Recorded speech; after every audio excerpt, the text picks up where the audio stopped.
Hello, everyone. Welcome to the 20 Minute Moat podcast by Volume.io. Here we talk with senior thought leaders and practitioners in the space of customer support to understand how customer support is evolving and how is tech enabling them to build delightful support experiences. Today, we have a very special guest with us. We have Athira from Milaap. I'm sure everyone has heard of Milaap, and we know Athira personally well. She has done a great amount of work, and she's been with Milaap for a very long time. I can go on and on talking about Athira, but Athira, could you introduce yourself to our guest today? Thank you, Siddharth. I'm Athira. I head customer experience at Milaap. I lead a young team of customer support and customer experience associates. I started off 6 years ago in Milaap, and I joined as a customer associate, a customer support associate. I moved to handle different functions like business operation, marketing, and business development.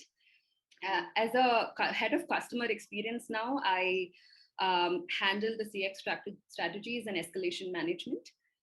All right, Athira. So, while we'll go into more details and we'll talk more about customer support, right? Milaap has been very close to my heart. It's been one of the places where I could, as a person, contribute to a lot of good causes, right? I would like to hear your personal insights on the way this industry has evolved, specifically over the last couple of years.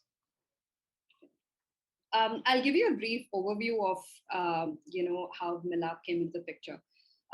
It was three young entrepreneurs who built this model, disrupting many traditional notions around giving, right? So giving was traditionally looked at as giving to a religious institution, not to a nonprofit. With a business model like this, digital giving came into the picture. Like you could connect people who are in need to people who are looking for help, looking for funds.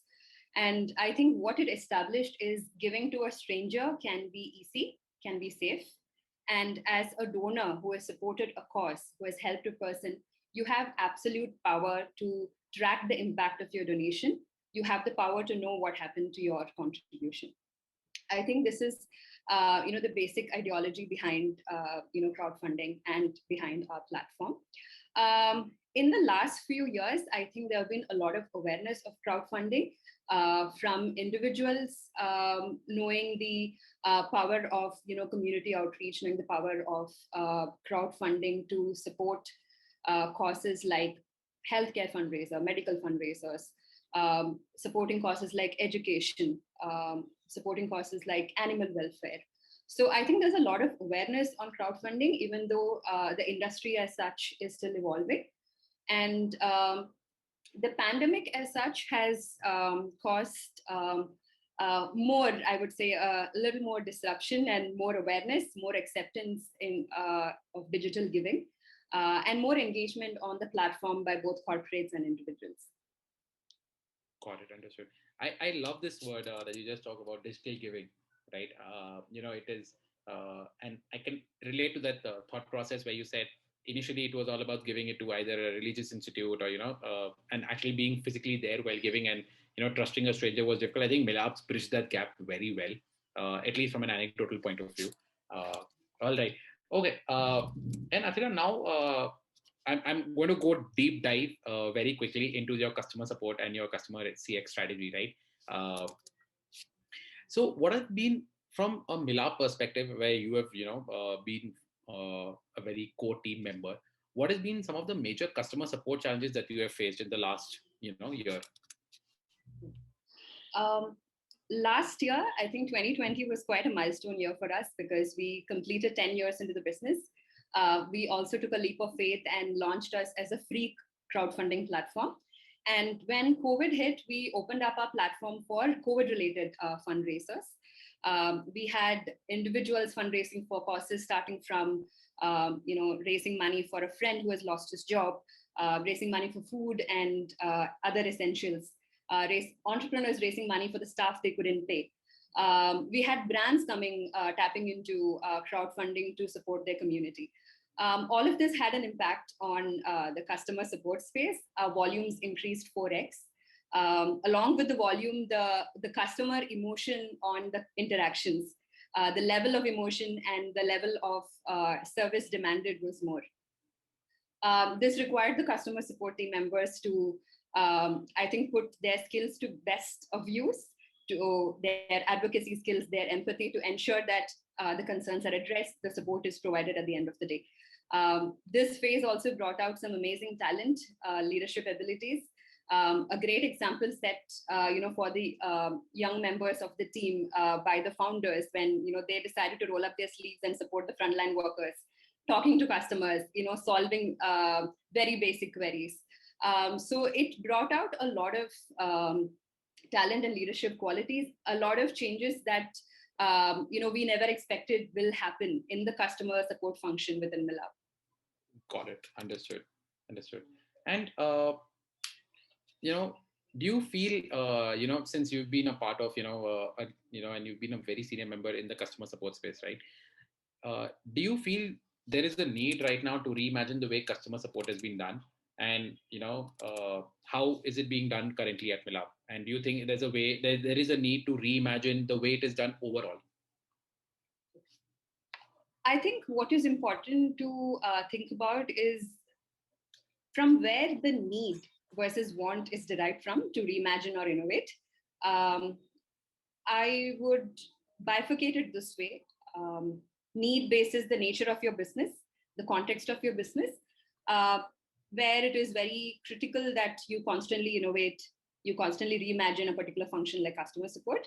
And then there's need bases your larger environment or industry where competitiveness comes into the picture, right? Where you have to constantly reimagine and innovate to gain the competitive advantage. So companies belonging to the second category up until now had the flexibility to choose basis or prioritize basis resources and capital. I mean, it was not worrisome when a company chose not to embrace innovation or automation, to take an example, right? As long as they had another, something else to leverage on, they had better competitive advantage. But the pandemic, I think, made this bifurcation, or I would call it boundaries, non-existent. So it was about the survival of businesses or the industry itself. So everyone was forced to accelerate, their innovation, especially in functions like customer support. And when you look at customer service, customer support functions or industry, the service level dropped either because of infrastructure related challenges, your call centers couldn't immediately move to a remote setting, or the service level dropping because of capability issues. You have volumes increased and your team is not sufficient to handle. That is something that happened with Milaap as well. So I think understanding this need to reimagine and what is the impact on that post pandemic is very crucial. And overall, I think from at an industry point of view as well, there is a lot of there's a lot of acceptance to embracing embracing technologies like automation because they know that the volumes have increased, because they know there's more awareness on crowdfunding. Got it. Understood. And Athira, you folks have done such an amazing job at Milaap, right? I mean, I think when you talked about how your team actually rolled up their sleeves, and even the right from the founders till every worker rolled up their sleeves and talked to the people, right? Can you give us an idea about how customer service at Milaap looks like today? Sure. As I mentioned, I think in the beginning, it's a very young team. And we call them business operation associates because these folks are trained on the core BizOps activities as well. Because one of the traits that we look out for is they should have the ability to go collaborate, discuss with cross-functional teams, research and come back with the best solution. A script, with standard responses are no longer relevant. So customer support team, even though that's the larger function, these individuals are looked at, consultants or business operation associates who have knowledge of the product and also have cross-functional ability to collaborate cross-functionally. So right from, I think, once they're onboarded, that's what the focus is. And they have been given, we try to give them opportunities where they can explore, even if this would mean that in a quarter, along with their usual activities, they get to experience what another team, what another team does, or, how will their work impact customer service. So they are given this exposure. And the team also is very fluid in terms of handling different activities. During the pandemic, we had formed a task force where apart from customer support, these folks were also involved in other core activities because people were unable to make it to work.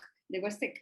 So they formed different task force. They started concentrating. We had created sub teams. When our call volumes had increased, we had folks who were primarily handling other channels move up and handle phone calls. We had senior leaders, or we had independent contributors work on channels like WhatsApp and email. So that's how it's generally structured. I think what the pandemic showed us is sort of gave us an opportunity to showcase what they're trained for. I think that was the opportunity we had. Yeah. Nice. This is so heartening to listen to, right? Right. And now I'll come to a hypothetical situation, right? I mean, do you believe that customers, right, specifically in your industry, would you like we talked about, right? You just talked about, a simple script or a simple FAQ does not cut the, it doesn't cut the metal, right? I mean, it's not a good experience for anyone, right? But if you are able to automate, and with the advanced ML and AI technology which is coming into the picture, if you were able to automate, do you feel that your customers that you have currently and the customers queries that you get currently, do you feel your customers are still insisting on talking to a live agent, or will they be comfortable, or are they comfortable when when they get their responses, if an accurate response is given to them? Okay. Milaap, I think this is not a post-pandemic situation. I think much before itself, we understood the need to constantly, innovate and embrace technologies like AI. I think a few years ago, we had automated our fundraiser setup process. So an individual and organization can set up a fundraiser in less than 5 minutes. If you are someone who are struggling to articulate because you're in such a situation that you can't convey what you're going through, but you need to set up a fundraiser, we had automated and created a story assistant that lets you choose some options and create a story for you. Right? So that was just one part of the problem where inherently we feel the need to anticipate friction because we are in a space where we deal with life or death situations. It's about healthcare and medical fundraisers. So there's an inherent need for us to constantly see where we can, save time, where we can provide a seamless experience. So we have identified touch points or areas where customers are also comfortable to sort of embrace it. Like fundraiser setup, I think our customers found it very useful to sort of set it up under 5 minutes. Similarly, once you raise money, it has to be withdrawn. So it's very crucial that it's withdrawn for the intended purpose and to the intended person, which is the beneficiary of the campaign. So earlier, these processes, including KYC verification, all of that were to be done manually. Now we have taken several steps to sort of automate that fully. Other instances would be ensuring that fraudulent activities are tracked, are identified much before, making Milaap a more safer place for customers to engage in. So all of these kind of reduced the queries coming into customer support regarding this. Queries such as, why should I trust Milaap? Or, when do I get the money? How can I set up a campaign? So I think to 90 to 95%, such queries decreased because we had done automation at these touch points. So, and there were high adoption rates as well in these areas. But like I said, we had automated the fundraiser setup process, but we still have a dedicated team available to just call up and set up campaigns, right? And this setup also helped the population which are not, low on digital literacy, I would say, and would need multilingual support. So I think for platforms like Milaap or the crowdfunding industry as such, sometimes, we'll have to think beyond scalability and usefulness, think about what it would mean for the brand to adopt, automation 100%. Got it. Completely agree with you on that point, right? And you touched upon this, and I wanted to expand a bit more, right? When it comes to chatbots, right? What do you think are the biggest shortcomings? Taking a very specific example from the point that I just mentioned about multilingual support, I think localization of AI is still evolving. Localized chatbots, even though there are many platforms that offer, in the context of your business, if there is scope for scalability, I think that could be a challenge. And when it comes to platforms like Milaap, emotional intelligence, empathy, and trust often leads the way for customer support team, right? Going above and beyond is getting normalized because there is no one solution to the kind of queries that we get. So when you take industries or when you take businesses of that sort, I think there are since the technology is still evolving, um, there are shortcomings that will make the leaders sort of question that if automation 100% is what is required by the brand. Got it. Got it. All right. And you know, I want to understand from your perspective, right? What do you think are the best practices when it comes to providing customers with a delightful experiences? What used to work and what works today? I think you touched upon this in various answers, but like being in a part of customer experience and leading the entire Milaap team, I want to get this from you, right? How do you build delightful support experiences, and how has that changed? I think it's important to understand if your customer support team understands the scope of customer delight with their work. They should understand how they can move from providing customer satisfaction to customer delight. I think that's the first step. Uh, Helping them define the scope of customer delight in their work. I think that's the first step. I think customer support teams should move from a more transactional relationship, a more transaction conversation, I would say, to a more relationship conversation. And I think that is another integral step, for them to achieve customer delight. And one of the exercises that we recently tried to do is to identify or anticipate friction from your first interaction with the customer. Right? It could be a knowledge related query. It could just purely be a relationship based query. But understanding or anticipating friction for that user in the next set of steps, interaction with the product, or what is the next step for that customer on the platform. Based on the first interaction, if you can anticipate this particular customer might have issues related to this, I think that is also a great way to provide end-to-end support that will train your customer support teams to keep track of that customer, ensure that you realize that the customer delight might just lie outside closing of a ticket. I think these two are the essential steps that you can start internally to work towards customer delight. Got it. So now I'll pick your brains on customer. I mean, we've been picking your brains on customer support, but I'll pick even more, right? Being a part of Milaap and from the core team and from the ground up, and now they're heading the entire customer experience, right? How do you feel customer support will evolve over the next couple of years? And I'm not going to say 5 years because now our vision's being limited and pandemic has shown us that all plans can go to the just go out of the window in a flash. But how do you feel customer support will evolve over the next 2 years? There'll be definitely accelerated innovation in customer support. Omni-channel support is already the trend, and more personalized systems and conversations, automated assistance.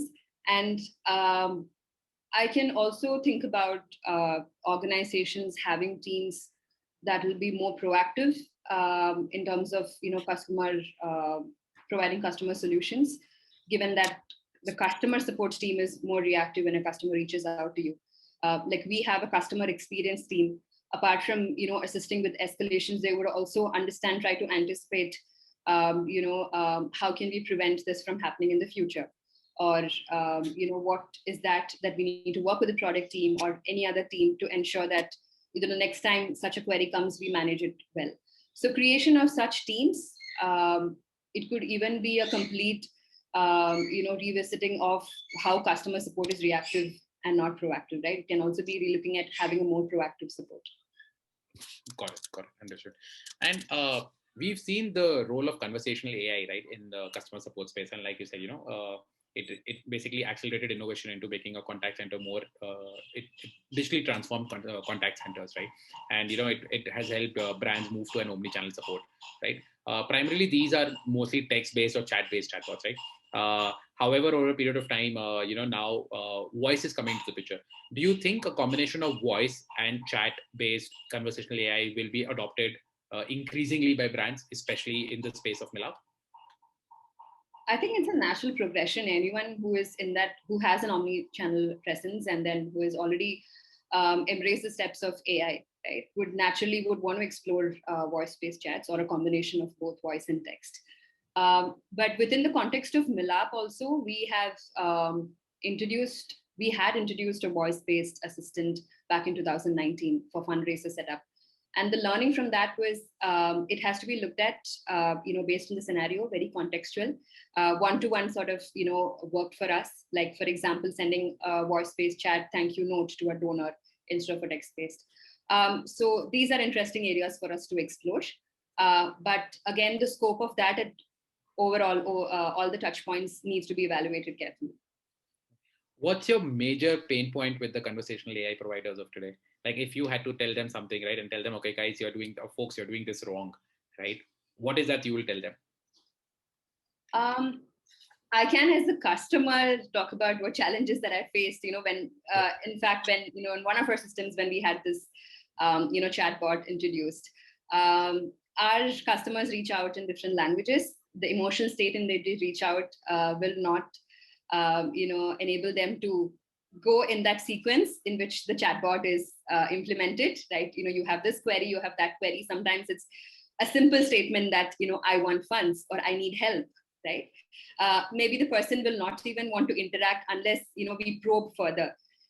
So that has been one of the challenges, right? In the sequence in which you say that, okay, this is the query, then this is the next flow. Sometimes the context in which the person is writing in cannot be standardized, right? All of that cannot be standardized. The second, I think, is the users on Milaap. So I could be a campaign organizer, I can be a donor as well. So when I ask a question, right now our agents are looking into the conversation history. We know that, okay, this person is coming from here, he is also this and he's also that. And based on that context, we'll be able to just solve a query. So if it's not a narrow field, it's not a basic assistance, it's much more complex when we talk about interactions in Milaap. So I think I see a challenge there. Got it. Athira, it's been great interacting with you over this podcast. And I think we've got some major learnings. And as a conversational AI provider, I think I couldn't have asked for a better person to talk to today. Thank you so much. And thank you to all our listeners listening in. Thank you, Siddharth. Thank you, Team Waluk, for the opportunity. Thank you for listening in to our episode today. We'll be back with another interesting, thoughtful, and insightful episode shortly. In the meanwhile, you could check out our previous episodes on worloop.io/podcasts. If you're looking to build delightful support experiences, do reach out to us on hello@worloop.io. Till next time, this is Sid from worloop.io signing off.